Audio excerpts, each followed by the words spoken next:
Messieurs, dames, bonjour. Tout le monde est enfin installé. Un grand merci pour la patience et désolé, effectivement, ce fut un peu long et laborieux pour des questions de sécurité. Effectivement, certains étaient sur des listes, donc on voulait vérifier que tout le monde, effectivement, qui est sur des listes puisse accéder au site. Merci donc de votre patience et merci d'être parmi nous dans cette salle incroyable, effectivement, du Palais des Papes, du CD Benoît XII, avec une chance aussi incroyable pour moi ce jour, effectivement, d'accueillir Alain Bauer. Je demande d'applaudir très fort.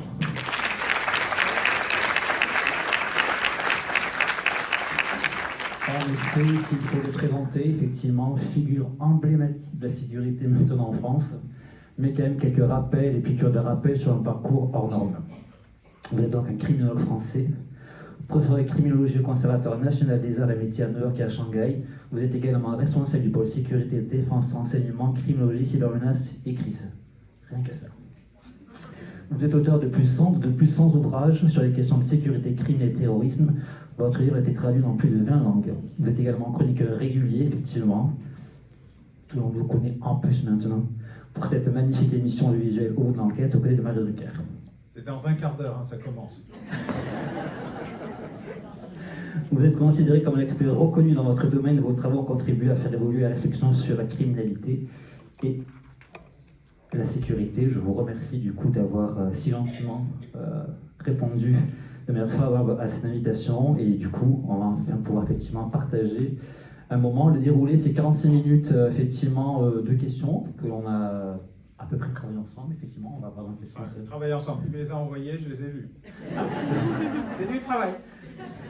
Et 15 minutes effectivement d'échange. Alors c'est très timé, vous êtes au courant que les conférences s'enchaînent. Juste après, effectivement, Mme Sylvain Laurel sera également parmi nous, du coup par sécurité. Bon, on va tenter de coordonner tout ça, donc on essaiera d'avoir 2-3 questions. Bien sûr qu'on a tous une question à poser à M. Bauer, mais malheureusement on ne pourra pas tous y accéder.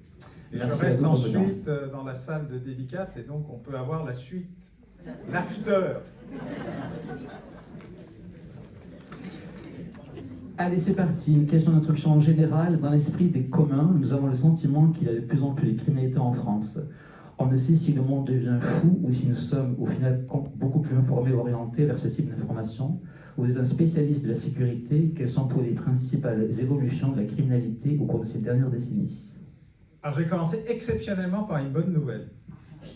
Pendant 5 siècles, dans ce pays, alors d'abord j'ai une pensée particulière pour un de mes papes préférés, le cardinal Jacques Duez, dit Jean 22, parce que ici je ne pouvais pas manquer de l'affaire. Si vous ne voyez pas bien qui c'est, vous regardez Les Rois Maudits, plutôt les épisodes de la fin, la version originelle, c'est quand même le plus grand manipulateur, mystificateur, et par ailleurs un homme qui aimait plus l'alchimie que la religion. Et donc venant ici, ce pape exceptionnel qui a à peu près réglé la transition très douloureuse entre Philippe le Bel et la suite des événements, guerre de religion, reste quand même emblématique, et il mérite une reconnaissance plus importante que celle qui lui est en général accordée. Ceci passé, c'était mon petit moment droit canon. En fait, historiquement parlant, en 5 siècles, alors pourquoi 5 siècles? Parce qu'en 1539, François Ier, grâce lui soit rendue, a inventé l'état civil. Alors l'état civil, c'est un produit totalement laïque, qui vous permet d'avoir une identité, de savoir à peu près quand vous êtes né, et accessoirement quand on est mort, et au fur et à mesure du temps, de quoi on est mort. Car la multiplication des outils d'information. Et à l'époque, hors période de guerre, donc en période de paix, il y avait 150 homicides pour 100 000 habitants. 5 siècles plus tard, au début des années 2000, nous étions tombés à 1,2. Donc vous pouvez vous dire, et d'ailleurs tous ceux qui vous disent que jamais nous n'avons vécu une période aussi sereine, apaisée, tout ça, blablabla, jusqu'à 2000 avaient raison. Hélas, depuis 20 ans, nous vivons une inversion de tendance, invisible d'abord, en phase d'accélération ensuite, et avec, il faut bien le reconnaître, en 2023, la pire année depuis que nous avons un outil statistique moderne, c'est en 1972, puisque l'année dernière, nous avons repassé par le haut le cap des 1000 homicides. Alors, ce n'est pas le plus haut de l'histoire, on en a eu 1400, 1500, mais nous avons aussi passé par le haut le cap des 4000 tentatives d'homicide qui ne sont que des homicides ratés, dus à l'incompétence et à la mauvaise formation des auteurs, qui sont les bienvenus chez moi pour une petite remise à niveau, ou à l'amélioration exceptionnelle des services de secours. Pour la première fois dans l'histoire de l'appareil statistique, homicides et tentatives d'homicide, 5000. 5000. Nous avons passé le cap des 4000 en plein confinement. En plein confinement. Nous étions à 3000, nous étions tombés à 2000. Il y avait moins de 700 homicides il y a 10 ans. Nous vivons une inversion de tendance qui est complétée par une augmentation tout aussi massive des coups et blessures volontaires, c'est-à-dire des violences physiques. Or, quand on vous parle de la criminalité et de la délinquance, en général, on vous fait un lot. Les cambriolages, les vols de voitures, les vols d'accessoires dans les voitures. Mais on ne vous fait pas le distinguo entre les atteintes aux personnes qui vous amènent à être acteur ou actrice de votre propre victimation et les atteintes aux biens, vous êtes en général spectateur lointain. Certes, c'est désagréable, mais vous n'avez rien subi. S'il y avait par exemple 400 000 cambriolages de plus et 200 000 agressions de moins, le chiffre serait très mauvais. Mais personne ne parlerait de la violence, parce qu'il n'y en aurait quasiment plus. S'il y avait l'inverse, les chiffres seraient très bons et personne ne sortirait de chez soi. Et donc ce processus-là de transformation et de retour de la violence physique, homicide, qui est le cœur de Tu ne tueras point, puisque c'est ce que j'ai essayé d'expliquer, pourquoi soudainement, alors que nous avions domestiqué la violence homicide, elle revient aussi brutalement, et qu'on voit aussi évidemment dans les affaires qu'on traite avec Marie Drucker le samedi, c'est-à-dire pourquoi il s'est passé cette transition entre des affaires emblématiques exceptionnelles qui choquaient l'opinion alors qu'il ne se passait rien entre deux affaires exceptionnelles, à un niveau d'affaires exceptionnelles au quotidien qui fait que l'exceptionnel est devenu quotidien et lui-même ordinaire, et qui pose un problème majeur de la demande de sécurité, pas parce qu'il y a un sentiment d'insécurité, ce qui existait hier, même si ce terme est une très mauvaise traduction de fear of crime. Alors si fear of crime, ça veut dire sentiment d'insécurité, il faut que je me recycle dans autre chose que l'anglais. Par contre, il y a un climat de violence, et lui, il s'est affirmé avec un élément qui n'est pas la statistique policière, qui n'est pas la statistique administrative, qui n'est pas l'opinion, qui n'est pas l'emballage politique de tout va bien, tout va mieux, et ça monte moins que si ça baissait plus, mais qui est le nombre de victimes traitées pour des actes de violence, avec un outil statistique qui n'est pas manipulable, celui des hôpitaux. Et quand vous comparez l'outil des hôpitaux, le traitement, le suivi, les assurances, qui sont un élément extraordinairement important, de la connaissance et de la méconnaissance des faits. Car l'assureur n'est pas, pardon par avance pour ceux qui le sont, n'est pas un bienfaiteur de l'humanité par nature. Ce n'est pas leur rôle.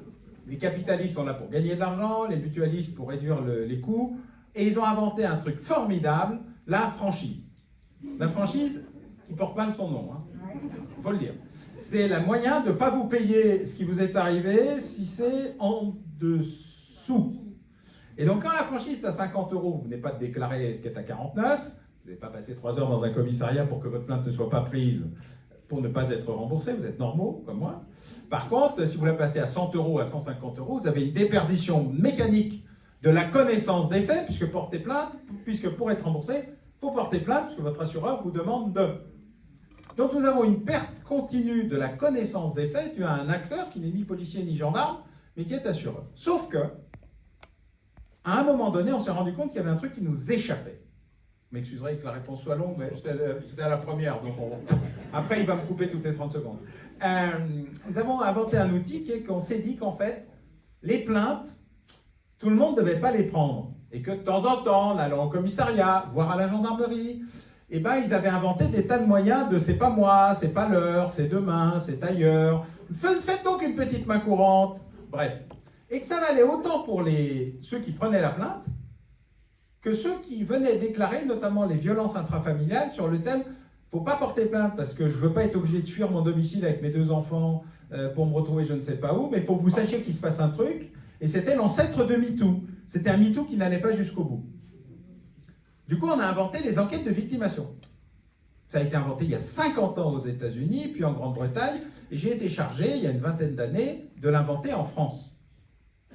Et on avait une idée de l'enquête de victimation qui était qu'évidemment, on allait avoir plus de victimation qu'il n'y avait de plaintes. Mais 2 fois plus, peut-être 3 fois plus. En fait, en France, c'est 4 à 5 fois plus. Et ce qui a été terrible, y compris pour nous, c'est de découvrir que 65% des victimes portaient plainte pour la dégradation de leur rétroviseur et 9% pour les violences physiques quotidiennes qu'elles subissaient. On protège très très bien ces petits accessoires automobiles en France. Mais alors, pour ce qui est des victimations physiques quotidiennes, violences à domicile, NIB, rien, presque rien. Et donc l'idée générale a été d'aller chercher au-delà des 9%, parce que pour la première fois, on savait qu'il nous manquait 90% de violences physiques intrafamiliales qui touchent essentiellement à 85%, il y a aussi des hommes battus, ce n'est pas une blague, des femmes, des enfants et des étrangers. Notez que je n'utilise pas le mot immigré parce que je ne sais toujours pas ce que c'est. Il n'y a pas de définition claire de c'est un Français qui, deuxième, troisième, cinquième génération, un étranger, on sait. Et donc, ces catégories-là sont survictimisées en matière physique et sous-identifiées en matière statistique.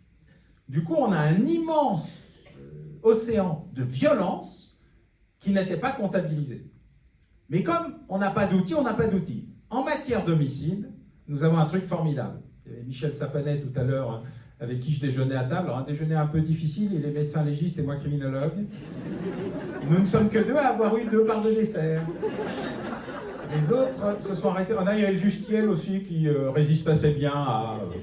Mais sur le fond, on découvre assez naturellement que nous n'avons pas de lisibilité de la réalité. Et pour ce faire, on est obligé d'aller chercher. Et l'homicide, parce qu'on compte bien les cadavres depuis François Ier 1539, eh bien c'est l'indicateur le plus fiable et le plus stable que nous ayons, avec évidemment un petit souci quand on est en guerre, là ça ne marche plus, mais quand on est en paix, c'est extraordinairement indicatif de l'état de civilisation par la civilité et la domestication de la violence, et l'état de dégradation par l'augmentation massive des violences volontaires, des tentatives d'homicide et des homicides.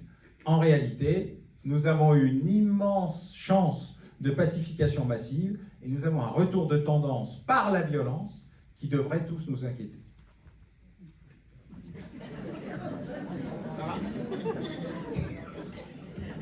Ça n'a pas mis le chrono. Hein. Alors, dans ce livre, effectivement, il y en a 2, on en parlera tout à l'heure, Tu me tueras point, et au bout de l'enquête, on va commencer avec celui-ci, si vous voulez bien, que je vais vous montrer, qui sera du coup en dédicace juste à l'écran, c'est à côté. Votre livre reprend bon nombre de cold cases. Pourriez-vous nous définir un cold case et comment les enquêteurs déterminent-ils si une affaire est un cold case ou pas? Alors, aux États-Unis, au petit bonheur, la chance. C'est, si tu veux que ce soit un cold case, un cold case. En fait, c'est un cold case, c'est soit un truc dont tu n'as pas résolu rapidement les éléments essentiels, pas de cadavre, pas d'indice, des tas d'indices mais pas de suspect, un suspect mais pas d'indice, et où le niveau de popularité dans l'opinion, d'émotion, implique qu'il se passe quelque chose. En France, nous l'avons déterminé, il faut qu'il ait 18 mois, pas 17. Juste 10, c'est la France, hein, c'est normal. Et c'est donc l'article 706, 106.1 du Code qui désormais définit qu'un cold case, c'est un truc qu'on n'a pas bien traité, qui relève d'une série criminelle ou d'un cas qui n'a pas eu d'évolution majeure au bout de 18 mois et qui peut donc être traité notamment par un pôle national cold case. Vous noterez qu'il a fallu 2023 ans pour que la France découvre que les cold cases existent et qu'il faut s'en occuper. C'est le temps à peu près moyen de remonter dans notre système bureaucratique national de aïe, quelqu'un m'a marché sur le pied et oui, ça fait mal dans le cerveau. C'est curieux, mais c'est comme ça. Les États-Unis ont commencé à s'occuper de ces affaires dans les années 70 au FBI. Alors, pas du tout sur la question des cold cases, mais sur des serial killers, mais qui du coup leur ont permis de découvrir que des séries de cas non élucidés relevaient d'un seul auteur. Et donc, par un biais qui était, oui, mais tous ces faits se ressemblent, toutes ces victimes se ressemblent, tous ces modes opératoires se ressemblent. Peut-être que le Gus qu'on a arrêté à Philadelphie, il avait aussi commencé à Los Angeles. Nous, on est plutôt dans une logique inverse. Alors, il se trouve qu'on a un des plus grands serial killers de l'histoire, Gilles de Rais, qui a d'ailleurs beaucoup œuvré pour la dépopulation régionale, qui aimait beaucoup les petits-enfants et les petites filles, à la fois tuer, découper et griller, c'est pour votre après-déjeuner, et qui en a, on suppose, tué 300-400, même s'il en a été poursuivi pour une trentaine. Alors, c'est un grand capitaine d'armée, le numéro 2 de Jeanne d'Arc, donc c'est pas n'importe qui, hein, c'est un VIP serial killer, mais enfin, c'est le premier qu'on ait eu, et depuis cette époque-là, malgré Landru et quelques autres, nous n'avions jamais vraiment développé un outil de gestion de ça. Si vous retrouvez dans Le Juge et l'Assassin, ça c'est une autre de mes marottes, c'est essayer de voir les faits divers qui ont provoqué des films de fiction, plus ou moins. Le Juge et l'Assassin, c'est un docu-fiction, c'est assez proche du réel. Vous découvrez qu'avec un peu de jugeote, un magistrat tout seul pouvait découvrir que Joseph Vacher n'en était pas à son premier assassinat. Eh bien nous, il nous a fallu extraordinairement de temps, il faut rendre hommage à un magistrat, d'ailleurs Jacques Dallès, et des avocats qui ont beaucoup travaillé, notamment sur les disparus de Lyon, etc., pour se rendre compte qu'on en avait comme tout le monde, et qu'on s'en occupait pas du tout. Et donc, il a fallu cet immense travail pour découvrir ça. Donc, en France, c'est 18 mois et éventuellement une série. Aux États-Unis, en Grande-Bretagne et ailleurs, c'est en fonction de l'opinion ou de la détermination d'un enquêteur ou d'un groupe d'enquêteurs. Ou, par exemple, Emmett Till aux États-Unis, c'est en 2007, je crois. C'est un jeune noir qui a été lynché dans un État du Sud et dont, évidemment, personne ne s'est jamais occupé. Et l'émotion générale, tout d'un coup, tu ne sais pas très bien pourquoi, 40 ans plus tard, je crois qu'il a été lynché dans les années 60, eh bien, il est décidé qu'il faut rouvrir tous les cas de lynchage dans le Sud. Et donc, il y a une loi qui passe au Congrès américain. C'est au moment où les républicains avaient encore à peu près un cerveau, là-bas, hein, je ne me permettrai pas en France. Très neutre sur les affaires politiques nationales, vote en disant, oui, c'est vrai, après tout, on ne peut pas laisser ces meurtres impunis. Et avec un certain nombre de films, Mississippi Burning, etc., vous voyez réapparaître la question des assassinats au moment des grandes émeutes pour les droits civiques, Martin Luther King, etc. Et du coup, on réouvre toute une série de vieilles affaires, mais ça fait un appel d'air général pour tous les cold cases. Et vous avez d'ailleurs une série télévisée exceptionnelle qui s'appelle Cold Case. Bon, il y a des petits moments où il y a des réapparitions de fantômes, tout ça, que vous pouvez prendre pour ce que c'est, de la fiction. Mais le fait de rouvrir de vieux dossiers, de se rendre compte de l'état des vieux dossiers, de l'état des scellés, qui ne sont pas mieux traités chez nous que là-bas, etc., a amené à reprendre la question du cold case comme un sujet central et principal. Alors aujourd'hui, on en a identifié 300. Le pôle cold case essaye d'en gérer 100 et des cacahuètes.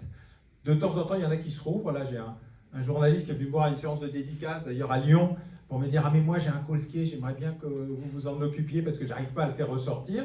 Et donc on a commencé à travailler sur le cold case. Du coup, le procureur de Metz, je crois, a décidé qu'il allait faire sortir le dossier. Il le cherche partout, parce qu'évidemment, c'est rangé dans la caverne d'Ali Baba en dessous du tribunal qui a été inondé 3 fois. Mais il semble qu'ils aient commencé à reprendre le dossier. Peut-être que le pôle cold case va s'en saisir. Vous voyez, donc voilà. Le cold case en France, c'est la loi qui fixe le cadre. Partout ailleurs, c'est l'enquêteur, les familles, la pression, les journalistes, parfois les élus, qui permettent de reprendre des vieux dossiers, parfois en série, parfois individuellement, ou parfois parce que la période a amené tellement d'assassinats, d'homicides non identifiés, parce que c'était le Ku Klux Klan, que, eh bien, il y a un retour de l'opinion qui dit il y en a marre, il faut traiter de ces affaires, même si elles ont 40, 50, 60, 70 ans.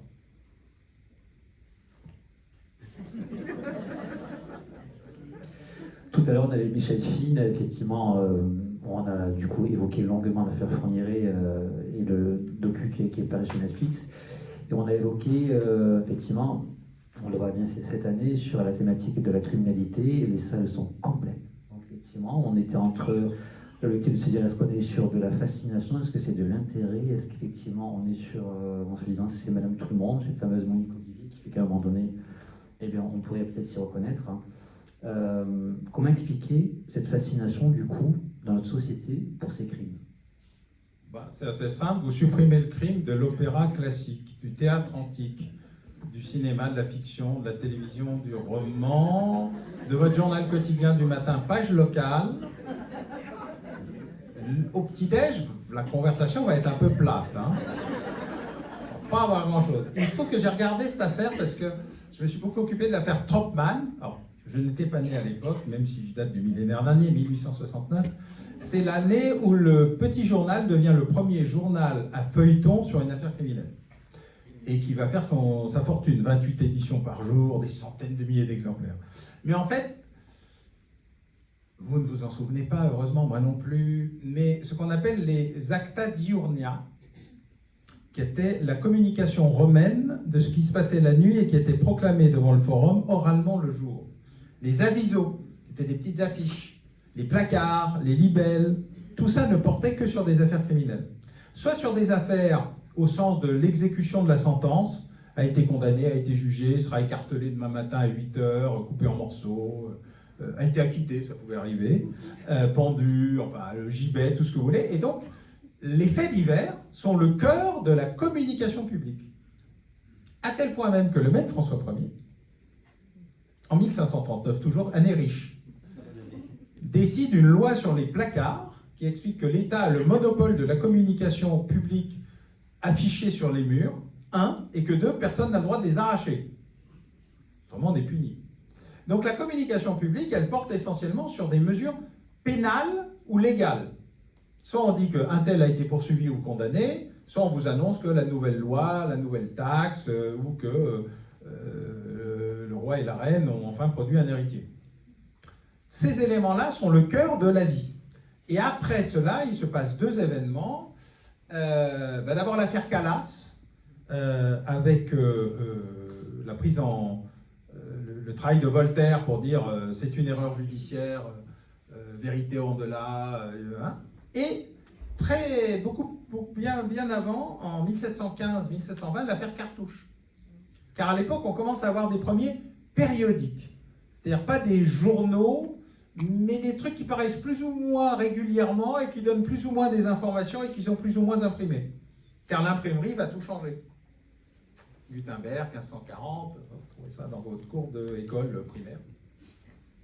Et donc cette production de l'information nécessite d'être basée sur quelque chose. Le fait divers est le quelque chose qui devient le moteur de l'information. Et avec l'affaire Troppmann, le fait divers n'est pas seulement un fait divers qu'on case à la fin ou ailleurs parce qu'il faut bien meubler, mais ça devient la une. Il passe des petites affaires dont on parle à l'affaire dont on parle. Mais le fait divers à l'époque, il est exceptionnel. Il doit être exceptionnel. Le reste, c'est du quotidien. Et puis le fait divers devient tellement exceptionnel qu'il devient lui-même un outil. Et savez-vous qui a inventé le journal Détective ? 1928. La maison Gallimard.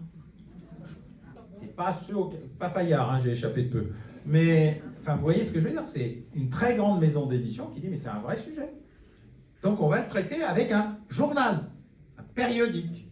Vous avez éventuellement d'autres qui sont l'illustration, par exemple, parce que vous commencez, faute de photographie, à avoir les dessins. Vous avez par exemple les dessins ultra connus, les chauffeurs de la Drôme, vous voyez, une bande de criminels qui brûlent les pieds de 2 braves bourgeois pour savoir où est la cassette avec l'or. Sous le lit, bien sûr, mais... Et ainsi de suite. Vous avez toute une série d'événements et d'éléments qui amènent non seulement à avoir des informations, mais des illustrations, puis des photographies, et vous avez même le crime dans l'art. Si vous cherchez bien à Londres, à la Tate Gallery, vous avez un des tout premiers Léonard de Vinci qui s'appelle les pickpockets. C'est la première fois qu'on a une illustration, non pas de la victime et de la souffrance de la victime, une pietà. Non, c'est les voleurs qui sont au centre d'une œuvre majeure de l'art contemporain. Bon, je vous passe Brigitte Corday parce que tout le monde l'a vu. Premier acte de terrorisme en baignoire, pas si mal, etc., etc.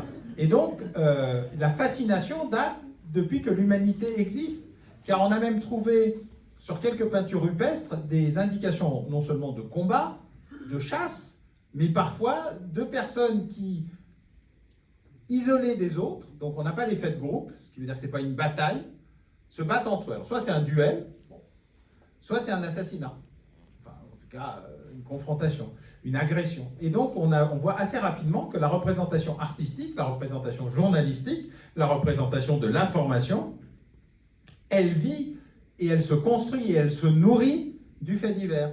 Donc cette fascination, en fait, elle est accélérée par la démultiplication des médias, télévisés, jeux vidéo, il ne faut pas sous-estimer, évidemment, séries Netflix et autres joyeusetés. Mais en fait, depuis toujours, ce qui change n'est pas l'apparition du fait divers, c'est juste la démultiplication du nombre de médias qui font du fait divers, dont certains d'ailleurs ne font que cela.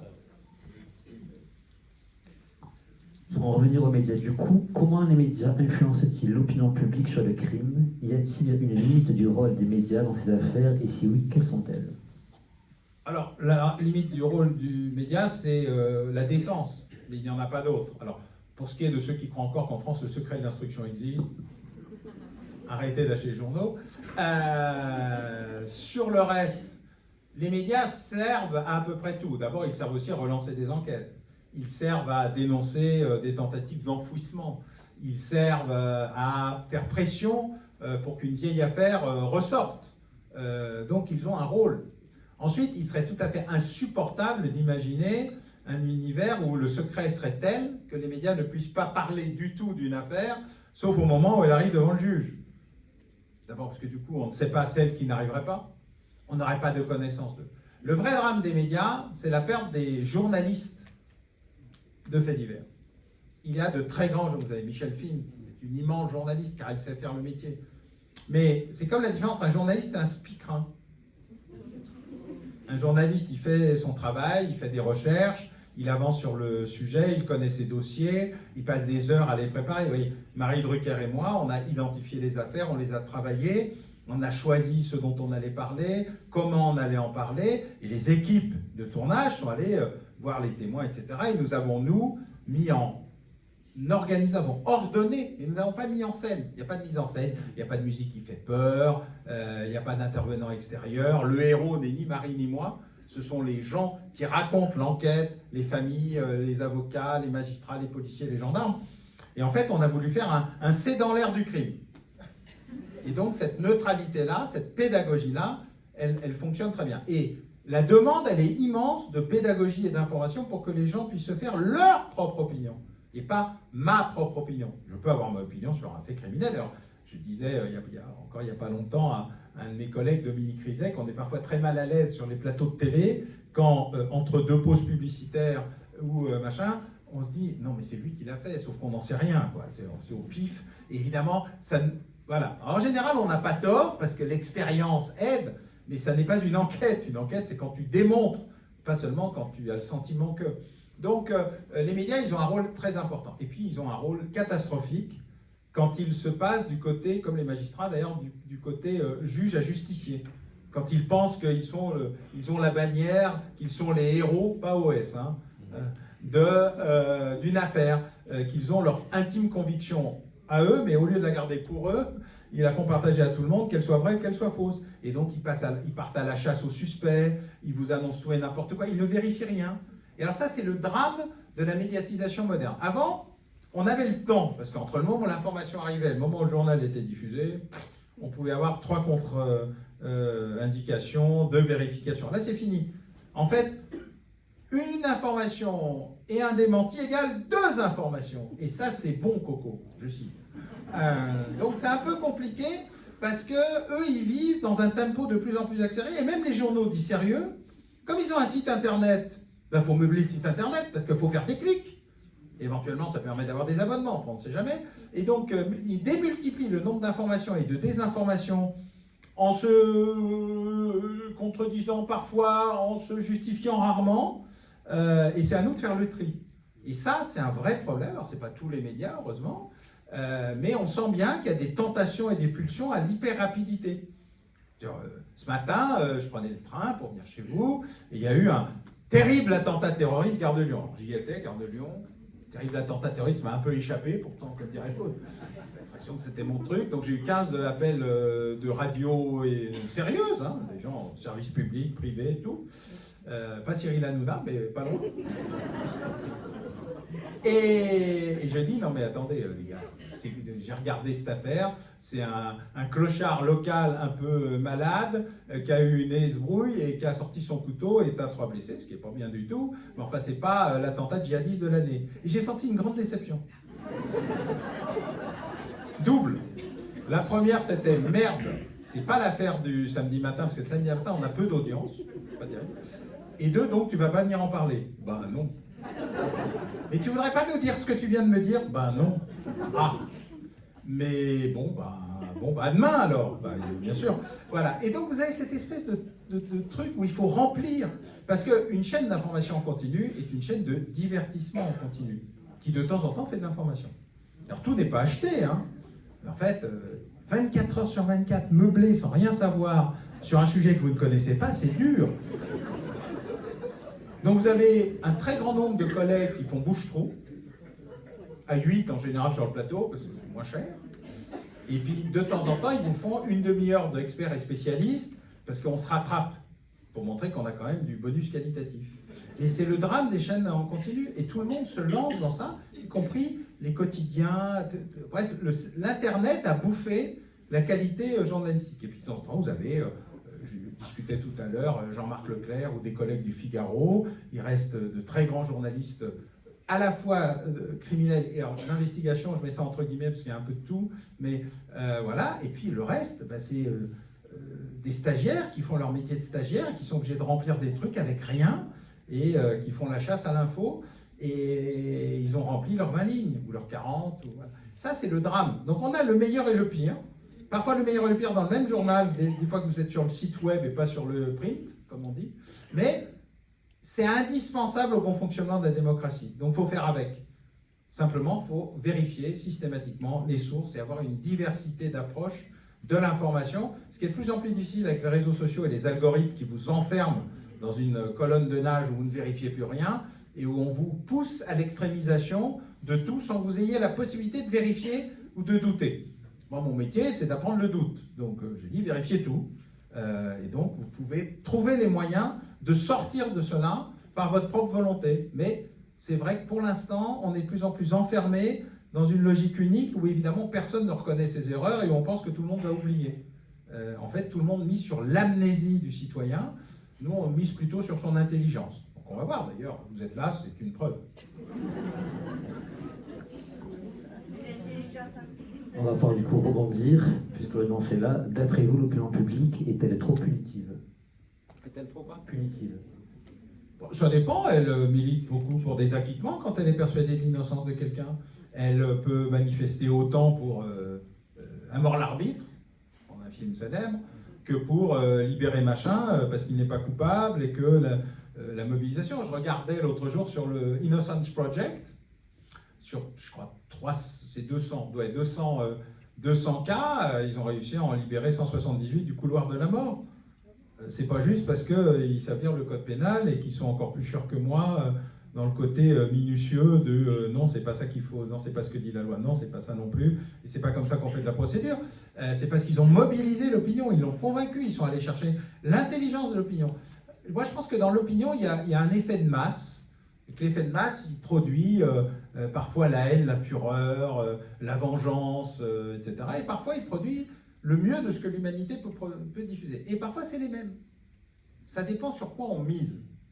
La fureur et la rageosphère, les trolls, bon, il y en a beaucoup, ou l'intelligence et la capacité à se dire, après tout, peut-être, pourquoi pas, éventuellement, ça vaut la peine d'aller regarder. Et alors, paradoxalement, je suis plus souvent, heureusement, surpris par un effet de masse que déçu. D'être déçu parce qu'en général, je mise sur le pire de l'humanité, c'est mon métier. Donc pour me surprendre, il faut y mettre vraiment de la bonne volonté. Alors que sur les effets bienveillants et bénéfiques, eh ben, je dois dire que de temps en temps, ça arrive à me rassurer sur l'espèce. Donc voilà, non, l'opinion, elle est ce qu'elle est, mais je la comprends. Je veux dire, moi, par exemple, je suis abolitionniste. Je le dis, hein, j'assume tout à fait, je suis contre la peine de mort. Voilà. Et puis de temps en temps, je vais à l'Institut médico-légal et je tombe sur un cadavre d'enfant. Et je dois dire honnêtement que ma conviction est chancelante. Chancelante, surtout quand ça s'est particulièrement mal passé. Voilà. Et je me projette, parce que je vois des familles de victimes, souvent, par eux. Et je me projette sur si ça arrivait à un des miens. Je serais soumis aux mêmes pulsions irrésistibles en fonction de l'horreur de l'acte, de son côté totalement injuste, injustifié. Je ne parle pas de l'accident de voiture ou machin, là, bon, je parle de l'acte volontaire, déterminé, barbare, odieux, etc. Tu te dis, bah, moi aussi, je pourrais peut-être le tuer. Et donc, je comprends ça. Ça fait chanceler ma conviction. Donc, ma conviction est générale, je suis abolitionniste. Mais il ne faudrait pas aller me chercher trop près, parce que je suis un humain ordinaire et qu'aujourd'hui encore, après désormais 40 ans de pratique, quand je vais à l'Institut médico-légal et que je vois ne serait-ce qu'un cercueil d'enfants, j'ai tout vu, hein, les charniers, les assassins, les grillés, les noyés, les découpés, enfin, on s'autoprotège, donc y compris on essaye d'en rigoler, parce qu'autrement on ne s'en sort pas, on se suicide. Et bien là, c'est le seul moment où toute cette préparation minutieuse de je suis fort, j'en ai déjà vu des vertes et des pas mûres, et bien ça ne marche pas. Il y a ce petit moment, ce moment terrible qui est la mort, enfin le cadavre d'un enfant, quelle que soit la raison pour laquelle il est mort, et donc la vision du cercueil à la taille de l'enfant. Vous n'êtes même pas obligé de voir le corps. Ça provoque un truc, et donc je n'arrive pas à gérer ce truc. Donc je pense que l'opinion publique, elle est sensible à toute une série d'événements, que dans beaucoup de cas, on peut lui parler, la raisonner, lui expliquer, faire de la pédagogie, ce qu'on essaie de faire tous les samedis. Et de temps en temps, je dois reconnaître que même moi, je ne serais pas capable de le faire. Donc je comprends aussi, notamment pour des familles proches, ce que peut être une réaction viscérale de vengeance. Si je peux, j'essaierai de la canaliser, la calmer, défendre la loi plutôt que œil pour œil. Hein. J'essaierai. Mais si j'étais dans la peau de la mère ou du père directement, ou du frère, ou ce que vous voulez, plus proche, je ne suis pas sûr que j'entendrais le prof qui est devant moi essayant de m'expliquer qu'on peut traiter ça autrement qu'en lui coupant la tête. Je ne suis pas sûr que ça marche en fait. Mais j'essaye. Voilà. Je m'essaye à cet exercice qui est toujours assez douloureux. Donc je punis pas l'opinion pour ses pulsions. Je dis qu'il faut simplement parler à l'opinion de ses pulsions. Puis après, si ça marche, tant mieux. La justice est là pour empêcher la vengeance. Si ça marche pas, c'est donc qu'on n'a pas réussi à trouver le bon moyen, le bon mot, la bonne intonation, la bonne capacité à dépasser la pulsion de la rage pour autre chose. Vous voyez, il n'y a pas longtemps, on discutait avec d'ailleurs, vous connaissez ça très bien, des victimes réelles ou supposées, parce qu'on suppose toujours de Fourniret. Ils se lèvent le matin, c'est comme si c'était hier. Ça n'est jamais passé. D'autres familles ont réussi à passer à autre chose, certaines pas du tout. Et là, vous savez que de toute façon, vous pouvez raconter ce que vous voulez. Cette rage-là, elle est inextinguible parce que la douleur, elle est là tous les jours. Et d'autres ont réussi à domestiquer leur douleur comme on domestique sa violence. Voilà. Mais ça ne se juge pas. Moi, je ne juge pas les autres. Je ne suis pas prof de morale, je suis prof de criminologie, c'est déjà assez bien.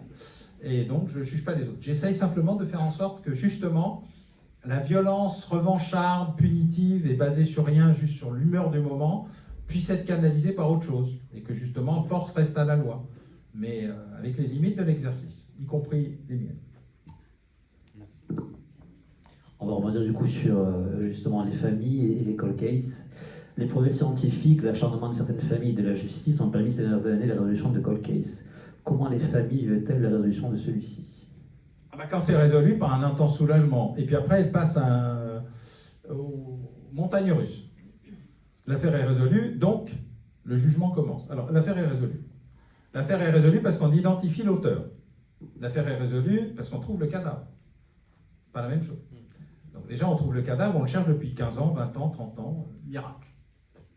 Donc déjà, il y a un premier soulagement, je vais faire mon deuil, qui n'a jamais commencé. L'absence de corps fait que le deuil ne commence jamais. On passe à la période, identification, c'est pas le moment le plus drôle, surtout que souvent tu n'identifies rien. Un ADN, c'est bon. Enterrement, début du deuil. On a trouvé l'auteur. Double effet qui se coule. Donc, je viens de régler l'affaire 1, je commence l'affaire 2. L'affaire 2, c'est il est vivant, il est mort. S'il est mort, j'ai aucune explication à ce qui s'est passé. C'était un suspect bien connu, je l'avais bien dit, mais ça ne me soulage pas. Je ne sais pas qui c'est, il sort de nulle part. Bon, il est vivant, parfait. Donc il faut le récupérer, l'arrêter. Il habite le Pétaouche oriental, donc il faut aller le chercher, il y a l'enquête, machin, tu t'énerves, ça dure longtemps, la commission rogatoire internationale met 6 mois à partir pour arriver, elle est traitée ou pas, et donc vous repartez vous remettez une pièce dans la machine. Ça repart comme si ça ne s'était jamais arrêté, même si ça s'était arrêté. Et puis vous avez l'effet jugement, parce que vous êtes arrivé à l'identifier, 2, l'interpeller, 3, le déférer, 4, l'envoyer, donc tout ça a duré 6 ans, 5, tout va bien. Et là, vous y êtes, et vous vivez le moment que vous n'auriez jamais voulu vivre. Celui où quelqu'un va expliquer ou pas, pourquoi ou pas, et comment ou pas il a tué votre fils, frère, mari, qui vous voulez, quoi. Et là, vous allez le voir, comparaître, écouter les vraies ou les fausses réponses, faire en sorte que vos avocats poussent, être contente ou mécontente du magistrat qui préside. Déjà, vous n'étiez pas content de l'instructeur, parce que vous ne comprenez pas comment ça marche, parce qu'en France, on juge au nom du peuple français, mais il est nulle part dans le système. Et quand il est là, on essaye de le mettre soit sous contrainte, avec des magistrats dans le truc, soit hors. Donc c'est super. Donc vous êtes que spectateur d'une affaire qui est la vôtre. Et puis arrivé au bout du bout, il y a le jugement. Alors, soit vous êtes en correctionnel parce que ça a été décriminalisé, parce que ça prenait trop de temps et que c'était trop compliqué et trop cher, et donc de toute façon on descend d'un cran pour que ça aille plus vite, et donc vous n'êtes pas content déjà parce que c'est pas les assises. Quand vous êtes aux assises, bah, vous venez de vivre le procès d'assises, qui est en fait la reproduction de l'intégralité de la phase d'instruction en accéléré. Les experts ont expliqué que, mais non, pauvre garçon, pauvre jeune fille, martyrisée à 3 ans, lui avait volé ses billes, son malabar, ou autre sujet plus dramatique, hein, là je le fais de manière plus légère, mais il y a un peu de tout. Et puis bah, vous avez entendu le procureur général dire oui, mais non, mais peut-être, quoique, il faut voir 20 ans. Et puis il y a le délibéré, et là, c'est jamais assez. Parce que quoi qu'il arrive, c'est pas assez. Ça ne peut pas être assez. Donc vous êtes dans la fin, c'est vous êtes arrivé au bout du parcours, qui est le marathon pénal, et ça ne peut être qu'une déception. Y compris par rapport à la manière dont vous avez traité vos propres emportements de vengeance. Je ne l'ai pas tué, mais c'est pour ça. Et là, vous avez l'éventuel appel.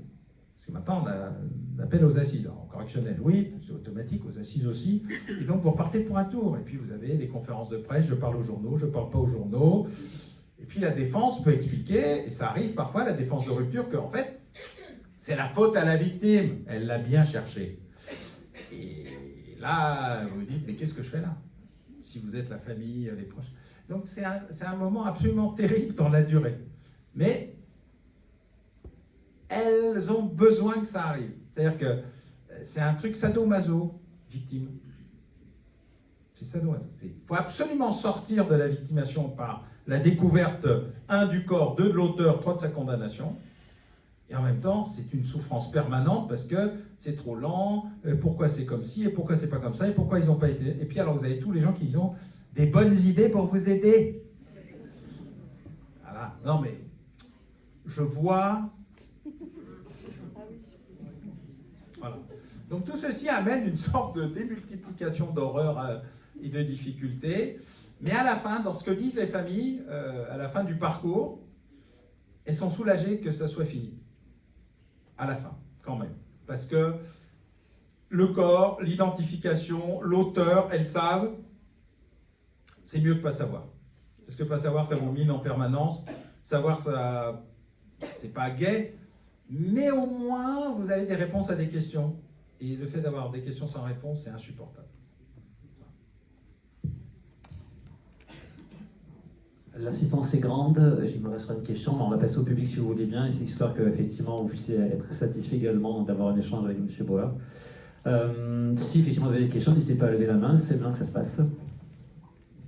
Ou alors vous avez été effectivement très bien. C'est surtout pour éviter que Ségolène fasse une entrée terrifiante. En fait, ils ont plus peur d'elle que de nous. Hein. Et alors, ils ont raison.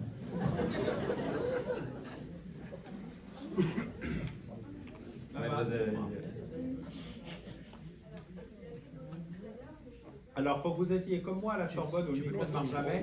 Vous montez légèrement le décibel. On va vous passer un micro, mademoiselle, bougez pas. On arrive. Il est branché, si tu peux juste lui passer. Merci. Il va arriver. J'ai commencé à Paris 1, Panthéon-Sorbonne. C'est une vieille maison avec de vieux équipements. Voilà, il va arriver, je crois. Il avance, il progresse vers nous. Voilà. C'est un peu comme une instruction pénale. Alors, Elena Guillanakis, et j'avais une question peut-être un peu sur le plan personnel en qualité d'avocate. Si vous pouviez peut-être nous donner votre avis sur l'influence du travail journalistique sur le travail qui est fait à côté par rapport à l'avocat, de la défense pénale, ou qu'il soit d'ailleurs en partie civile. Est-ce que vous pensez que le retentissement médiatique et tout le travail journalistique qui est fait est finalement un élément moteur ou peut-être parfois un frein vis-à-vis des avocats? Alors, ça dépend qui organise les fuites. Tout à fait. Voilà, donc parfois, la fuite est organisée au bénéfice du journaliste qui a un très bon copain au greffe, au parquet, à l'APJ, etc., parce que c'est sa vie, que les faits divers, c'est ça, il est connu comme le loup blanc, il sait où rentrer, pas où sortir, dans quel bar boire pas toujours un café, et donc avoir des infos qui vous permettent d'avoir, selon notre correspondant, l'auteur est dingue avec un passeport, un permis de conduire italien et d'origine malienne. Ça, c'est vos collègues de BFM ce matin qui ont été non, de Cornevin, du Figaro ce matin. C'est quasiment lui qui m'a donné l'info de moi alors que j'étais dans la gare, ce qui est quand même très bon. Non, c'est très bon. Quand j'étais conseiller de Michel Rocard, Premier ministre, j'avais un journaliste de RTL qui me donnait des infos que je n'avais pas sur des affaires terroristes alors que je devais les commenter dans la même radio. Là, tu rends hommage à l'artiste. Là, tu sais que... Voilà. 2, tu as les enquêteurs brimés par des instructions de leur hiérarchie ou politique visant à les empêcher d'aller au bout d'une enquête sensible. Et qui disent, bon, on va contourner l'obstacle. Allô, le canard? Marche très bien. 3, vous avez le magistrat lui-même légèrement perturbé par des instructions de sa hiérarchie qui l'agace prodigieusement et qui va aussi faire copain-copain avec machin, parce que quand même. Et puis 4, vous avez la volonté de débloquer une enquête ou de pousser une instruction ou une expertise ou une contre-expertise par des avocats qui n'arrivent pas à faire correctement leur travail. Ou qui disent, non mais attends, c'est un serial. Vos collègues des disparus de Lyon, qui poussent, et avec des magistrats qui disent, ah ben non, c'est pas ma juridiction, c'est pas moi, on est au 7e magistrat instructeur, hein, parce que comme vous savez, ça manque de permanence dans le sujet, etc. etc. Et donc, qui pousse la presse à faire son métier, obtient et effectivement agit sur, au bénéfice de la défense, parfois, au bénéfice des parties civiles, souvent, au bénéfice des enquêteurs, très régulièrement, et parfois, parce que la justice est ainsi faite et qu'elle est très humaine, au bénéfice des magistrats qui sont plus justiciers que juges et qui en ont un peu marre de se faire bloquer dans les coins. Et puis parfois, vous avez de la pure manipulation qu'il ne faut pas sous-estimer. La vraie fausse suite, la vraie fausse information, où tu essayes de salir machin pour pouvoir atteindre le truc, le billard à 3 bandes, etc. Mais vous avez un peu tout. Mais tout le monde se sert de la presse et c'est sa chance. C'est-à-dire que le fait qu'elle existe la rend en capacité de recevoir des informations et donc d'agir sur le cours de l'enquête. Et très franchement, s'il m'est arrivé de beaucoup critiquer des informations totalement farfelues, alors plus issues des réseaux sociaux d'ailleurs, que de la presse traditionnelle ou des médias, je dois dire que la pression médiatique est parfois extrêmement utile à la relance de vieilles affaires. Par contre, sur des affaires qui ont lieu actuellement, la pression médiatique est en général parfaitement néfaste et négative sur la bonne conduite d'une instruction ou d'une enquête quand elle est vivante. Alors c'est beaucoup moins une affaire de cold case, on va la faire comme ça. Plus c'est chaud, plus la presse peut être néfaste. Plus c'est glacé, plus elle peut être utile. Et comme nous sommes dans un pays tempéré. Ah, paraît-il. D'autres questions? Quel public sage? Moi j'en ai une, si vous voulez bien. Mais pour toutes celles que vous ne voudrez pas dire en public, on se verra tout à l'heure. Exactement. Si vous deviez connaître la réponse à un cold case, quelle histoire non élucidée de votre livre auriez-vous choisi? L'affaire Méchineau. Formidable. 1972, Noël. La famille part déjeuner chez les beaux-parents et disparaît. Voiture, père, mère, 2 enfants. Les papiers à la maison, le dîner ou le petit déjeuner ou je ne sais pas quoi qui reste là. Aucune pièce d'identité ne manque, aucun chéquier. Et depuis 1972, ce véhicule n'a jamais été retrouvé. Personne n'a jamais été retrouvé. Ni cadavre, ni sang, ni rien. Rien. Du tout. C'est la seule affaire où si quelqu'un vient me voir en me disant « Je sais, c'est les extraterrestres », je dirais « Pourquoi pas ?» Parce que, à ce niveau-là, d'absence totale, de doute, de suspect, de traces, de rien, c'est l'enquête rien. Rien. Et même en 72, va faire disparaître, c'est quoi, j'ai une SIM Camille, je crois, rouge en plus, me semble-t-il, enfin, un truc qui est quand même invraisemblable. Tout est invraisemblable dans cette affaire, c'est une vraie affaire, ils ont vraiment disparu. Il y a encore un des survivants qui est l'amant secret de la femme, donc peut-être que, alors peut-être que rien du tout, mais Vous voyez, la presse du moment aurait pu en faire des choux gras. Alors, elle a eu un peu de mal à comprendre qu'il y avait un amant secret dans un coin. On cherche encore la maîtresse secrète aussi, hein, rassurez-vous. C'est parce que on est habitué maintenant, on cherche toujours ce qui ne se voit pas immédiatement. Mais on voit bien que ça. Mais regardez, là, je pense que demain, nous allons reparler de l'affaire Lina, de l'affaire du petit Émile, de toutes ces affaires de disparu. Du Dahlia Noir, une affaire. Alors, celle-là, j'ai 292 suspects. Ah ouais. Dont 150 sont dû se dénoncer eux-mêmes. Et ça, c'est aussi très intéressant en termes de la logique humaine. C'est moi. Oui, mais vous avez fait quoi? Je sais pas, mais c'est moi. Formidable. Donc on a toute une série d'affaires, et c'est ça qui est intéressant quand on a choisi les 300 affaires. On a choisi des affaires résolues, des affaires pas résolues, des affaires résolues dont on n'a pas pu condamner, par exemple, procédure, de perte de dossier, d'incompétence majeure, où on sait tout, mais on n'a pas le truc qui... Voilà. Et c'est ça qui est intéressant, c'est l'extraordinaire diversité des affaires criminelles, l'extraordinaire pugnacité. Alors là, je dois dire, autant il m'arrive d'être assez critique avec les magistrats, les policiers, les gendarmes, surtout quand ils merdent sauvagement, l'affaire Grégory, l'affaire Chevaline, enfin, tout ça est un concours de n'importe quoi. Bon, c'est l'époque qui veut ça aussi. Mais je dois dire, la pugnacité des avocats, surtout des parties civiles. Bon, les avocats de la défense, ils défendent. D'ailleurs, je rappelle souvent que les avocats de la défense sont souvent des avocats de partie civile aussi, et qu'il faut arrêter de les penser comme uniquement ils protègent les meurtriers. Non, non, l'avocat de la partie civile est une pièce essentielle et de la vie pénale et de la vie civile, parce qu'il y a une partie civile non pénale, même si on ne le sait pas trop, vu la manière dont on apprend le droit pénal en France, c'est-à-dire pas. Si vous aviez du droit pénal au lycée, venez me voir. Hein, je viens en pèlerinage, hein, tout de suite. À la fac, oui, mais ailleurs, non, et c'est très dommage. Et donc, je suis impressionné, moi, par la pugnacité des avocats dans le traitement des victimes, de leurs familles, et pas seulement des suspects ou présumés coupables, qui sont d'abord, comme chacun le sait, des présumés innocents. Parfait. Un grand merci à vous d'être venu jusqu'à nous. Effectivement, merci à l'invitation de M. Boer. C'est passionnant.